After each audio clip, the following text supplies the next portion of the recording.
If you think New Brunswick is a quiet place, think again.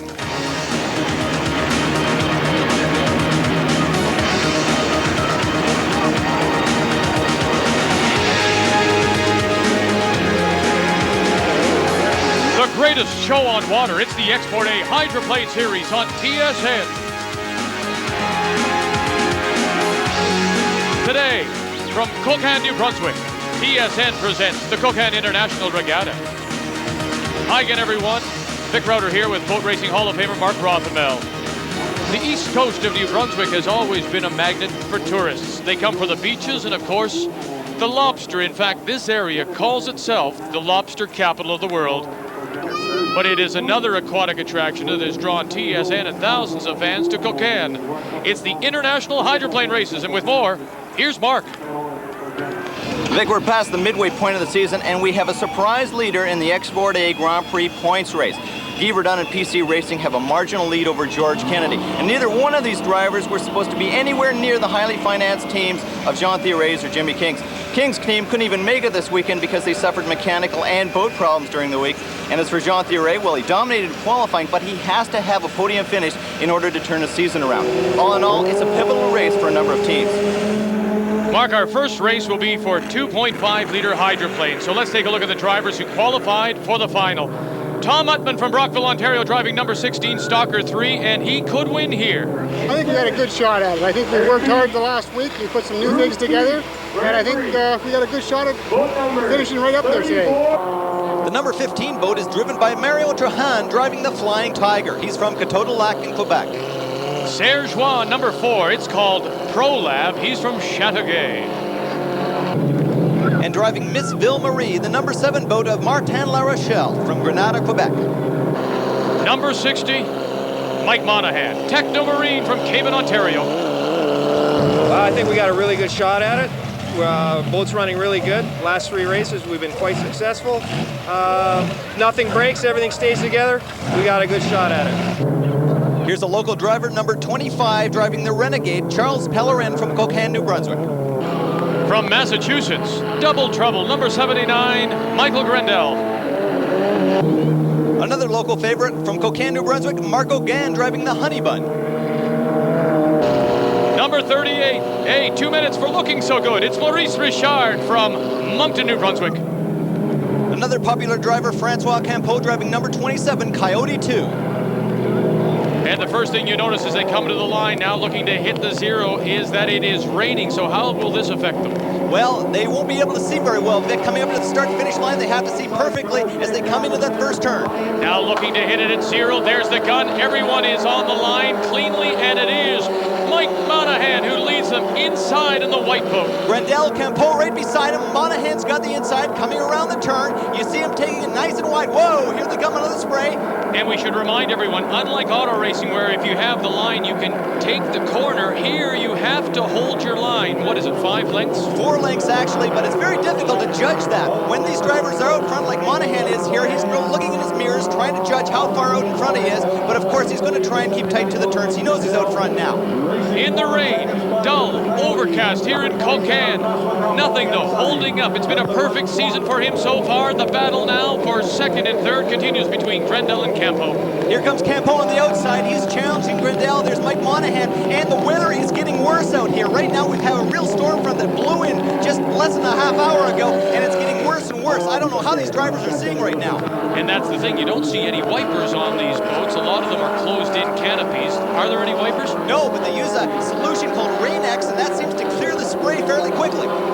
Then there's Mike Monahan, our leader. He doesn't have the closed canopy, so did he spray Rain-X on his visor? I don't know, I would think he did actually. Here comes Grendel, and he is really pushing right now. Monahan knows this guy's pretty quick. He's from the US, he's always been fast. Mike Monahan's the quickest guy this year though. He hasn't lost a race yet, and he doesn't want to lose one here. You know, they talk about storms. Sometimes water will calm a little bit during a storm. Is in fact, despite the fact that now he's getting a little loose here. Oh, these guys are very loose. Is the water not a little calmer in a storm? No, actually isn't right now. This water seems to mix with the air, and the air pressure actually builds up, and they don't have that feeling like they normally do coming across clean water. So with all this rain and wild weather going on, these drivers are on the edge. Coming up to the end of the second lap, it continues to be Monahan, followed by the 79 Grendel, and then the 27 of Campo. Maurice Bouchard just went down. He's a local favorite from Moncton, New Brunswick. Oh, is he getting wild right now? He should back out of it. There is Maurice Bouchard in the 38 out of this race. 2.5 liter, looking to continue on. He hasn't lost this year. He's won everything. Mike Monahan from Cavan, Ontario. Mike Monahan has been able to keep his boat fairly level most of the time. But once in a while, this guy gets sun flying so high, so loose, that you wonder if he's going to come down or not. Right now, he's doing a great job, but he is coming very fast into that turn. Another boat is out. This is Cher Joie in his number 4 Pro Lab from Chateauguay, Quebec. As Mike Monahan continues to dominate here in Cocagne, he's been playing with propellers all weekend. He's actually been lending some of his propellers to other competitors out there. Tom Muttman is one of them. Well, it's obviously he's been lending them the bad ones, because nobody can catch Monahan so far. We've completed 3 laps, and it continues to be Mike Monahan, followed by the 79 Grendel and 27 Campo. It's been this way since the start. What about setting up a boat for these conditions? Do you do something different? Do you change prop because of the water? Definitely change props. Definitely look at your weight balance here. They may have a little sandbag in just to keep their bow down in this type of wind. It's very strong out there. Once again, they do have the wings, though, that control that. Oh, yeah, he's getting very loose through the corner. The number 79, that's Grendel, followed by the 27 of Campo, but he has been absolutely perfect. Mike Monahan, look at the way that boat, oh my goodness, now it gets a light, hold it down. Now he does have a trim plate, doesn't he, at the front? Absolutely, but right now he's probably got it all aired out. He thinks he's all right, but once again, all this wind, this rain, everything is very turbulent out there, and he's trying to attack it the right way. What way is the right way? I don't know. Mike Monahan. Mike Monahan, through 3, through 4, almost cut the corner, almost gave it up right there. Now down the front stretch, heading towards the checkered flag. It continues to be a perfect season for Mike Monahan. A great drive for Michael. Mind you, there's another boat cutting across the course right now. It's Martin La Rochelle. Oh, he just missed it. Michael Grendel manages to finish second. Francois Campo picks up 3rd place. A very tight race here. Campo, Grendel did a great job. They're coming on stronger in every race. But it's still a dominating performance by Mike Monahan. It's been a perfect season so far. Michael, wild ride out in the rain. That's the wildest one I've had in a long time. I tell you, one of the boats there had slowed down and decided he was going to turn for the end of the middle of the course. I just missed him by a foot, hit the buoy, but we won. That's the main thing. Congratulations, Mike. Thank you very much. So with one race to go, all the wins belong to Monahan, and so does the championship. TSN's coverage of the Cocagne International Regatta is brought to you by Export A, by the Industrial Tool Division of Stanley Proto, and by iTech, clearly the best protection in sight. Still to come, we'll multiply the 2.5 by 2, the 5 liters, when we come back.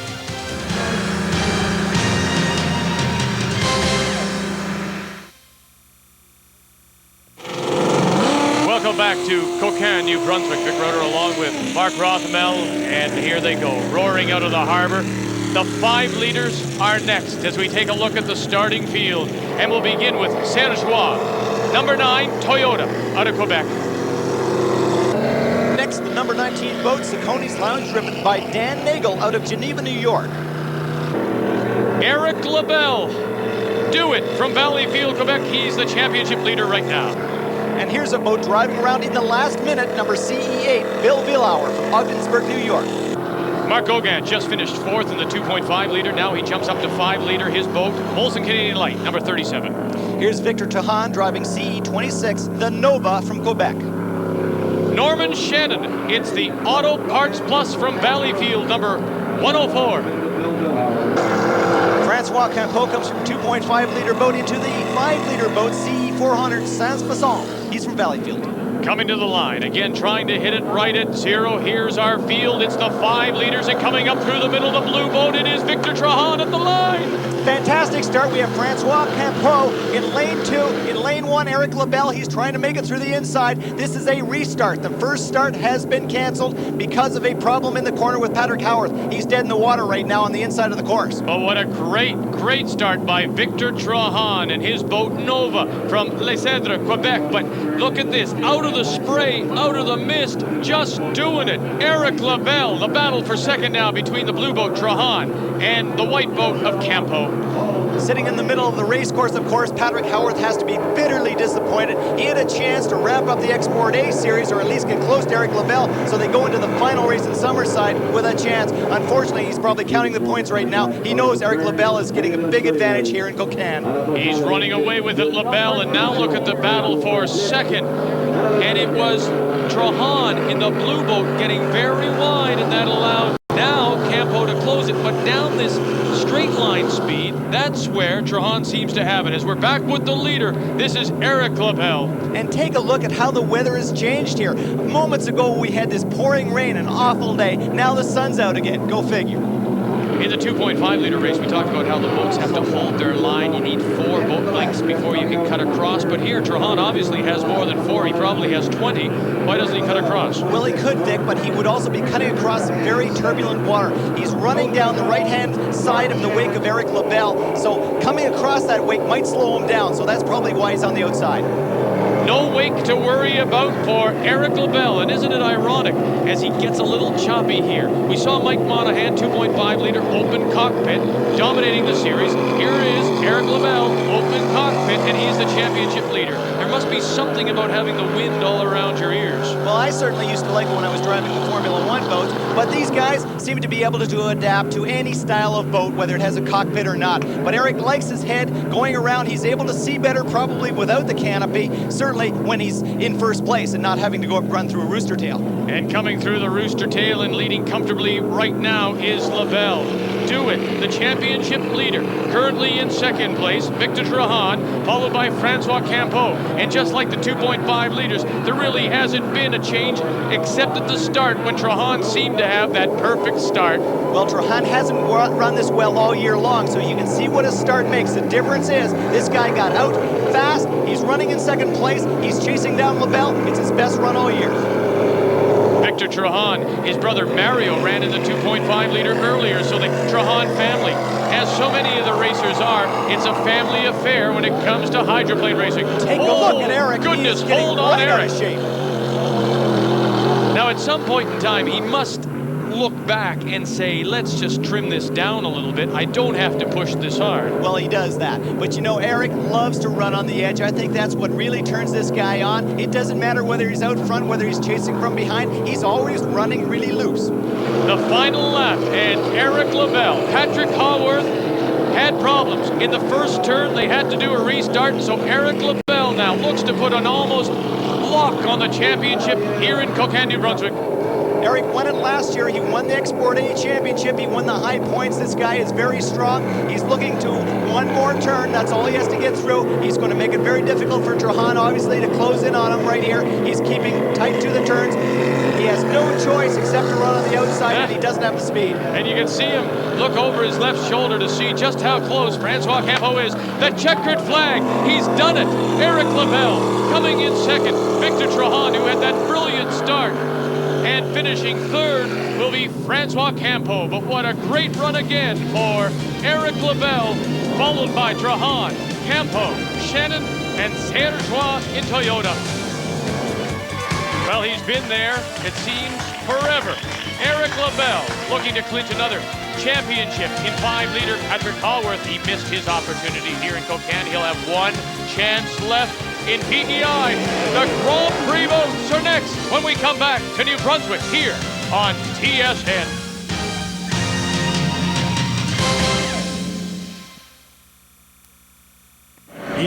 Welcome back to Cocagne, New Brunswick. Time now for the Stanley Proto Hydrofax. A look at the disappointing season so far of Jean Thierry. Here's Mark. Winning or even losing races are often attributed to those intangible factors known as destiny, fate, or luck. Games of chance are even promoted at Grand Prix races by sponsors such as Lotto Super 7 and Casino de Montreal. Ironically, these are the names on the side of Jean Thierry's boat, and Jean has yet to win a Grand Prix in 1996. Why does a winner suddenly stop winning? And can a bad season be turned around? These are questions we asked world champion Jean Thierry. Well, to begin with, in Valleyfield, we had a little bit of bad luck. In the final, after the first lap, we were out in front and we hooked it, did 180 degrees. Probably a question of me wanting to win too much, bad water, and so forth. After that, we went to Ville-Marie. There again, we were experimenting new blowers and so forth. Got out in front again in the final and burned another piston. Next race was Hamilton. Hamilton, we got in the first corner again with Jimmy King, bent a rudder, then we had rudder flutter and broke the cable. So the 1996 season has been quite difficult so far, but we're confident to turn it around. In 1995, Jean battled with the best of class, winning drivers like course record holder Jeff Richards in Export A, and 95 Export A champ Jimmy King driving the Pleasure Seeker. Jean knows that one way to success is getting an early lead. Valleyfield, again there we had a fantastic start. We were on the outside, Jeff was inside, Jimmy King had second lane, and I think it was all played from the start. I have a good gift for taking fantastic starts, and sometimes it makes a big difference in the races. Here again, Summerside here, last year the start was fantastic. I think we were 5 seconds in front of everybody else. You can't gain that time during the race. The boats are so close, the speed is so close. It's very hard. So it's a question of starting ability more than anything else. With teams like Jeff Richards and the Export A boat out of it for 1996, does that afford you any time to relax, or does technology move so quickly that you just have to keep on moving hard? Not really. You got to keep on moving. Jimmy King, is faster than ever. He's as fast as we are, I believe, this year.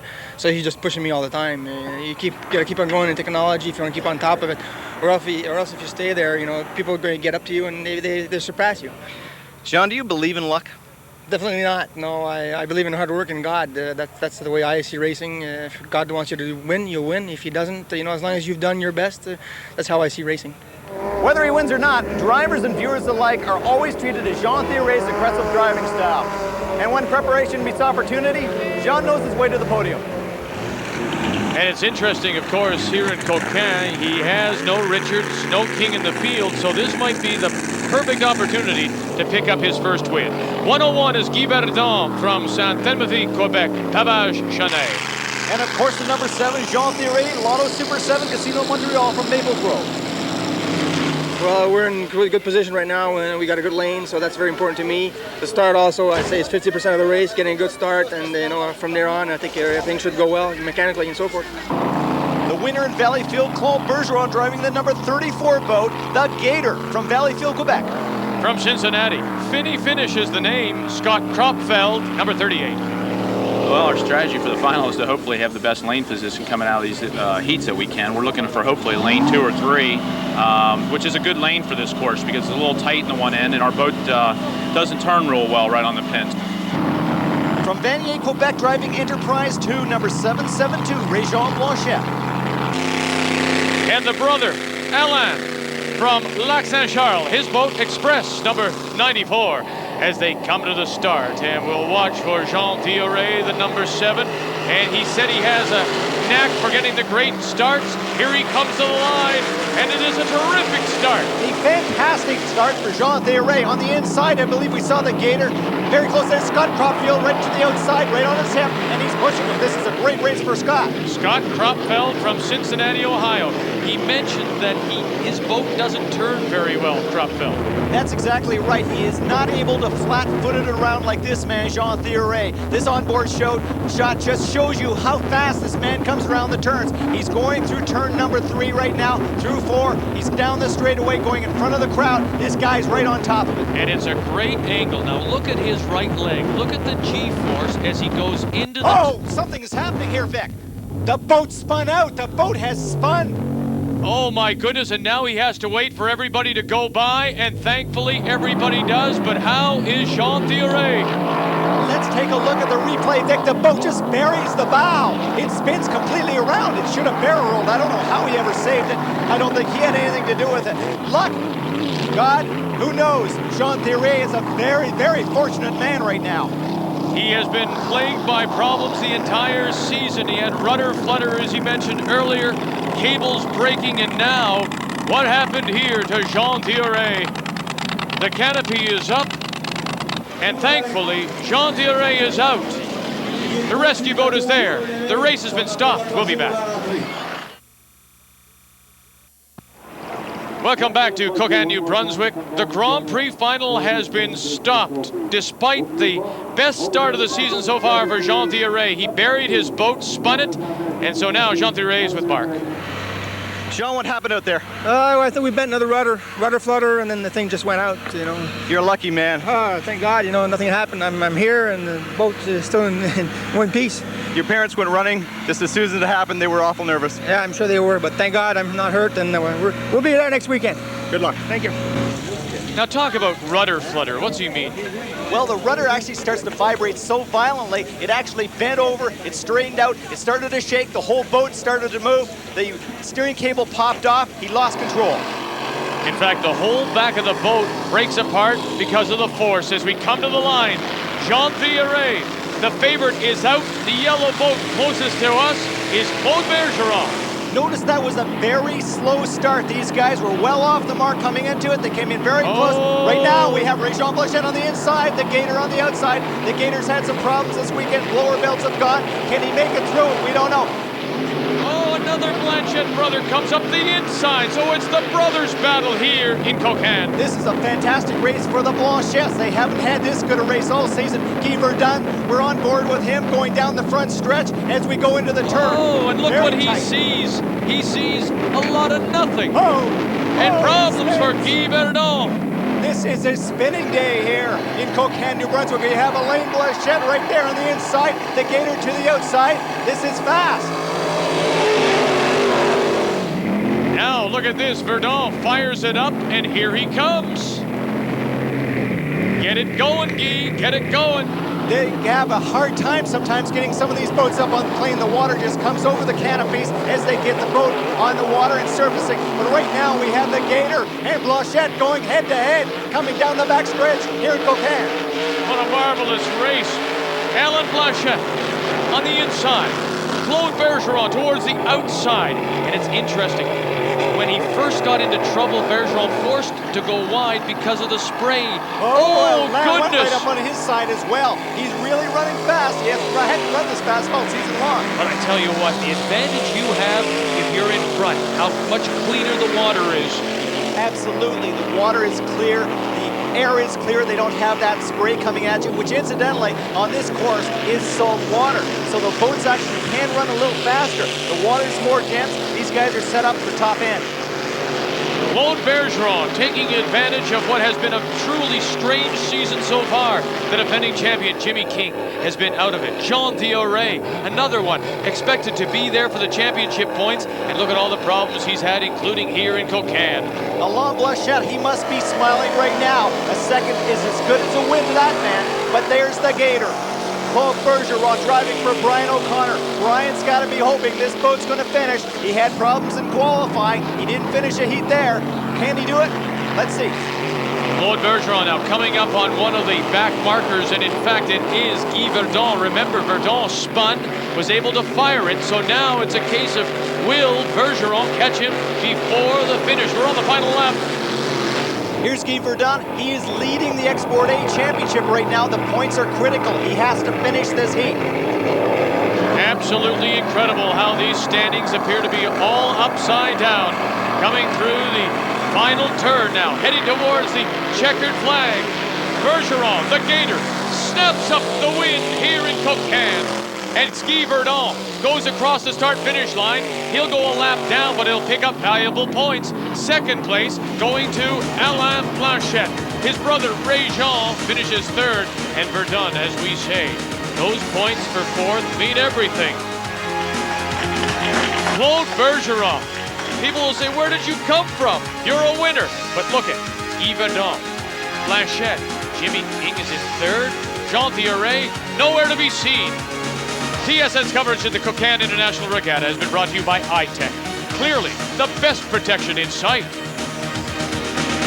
By the Industrial Tool Division of Stanley Proto. And by Export A Inc. Boy, some interesting developments here in Cocagne. We'll be back with you the final race of the series. Summerside PEI, Saturday, September 28th at 1:30 p.m. Eastern Time. Now, on behalf of Mark Rothmel and our entire crew, I'm Vic Crowder. Thanks for joining us, and goodbye from Cocagne, New Brunswick.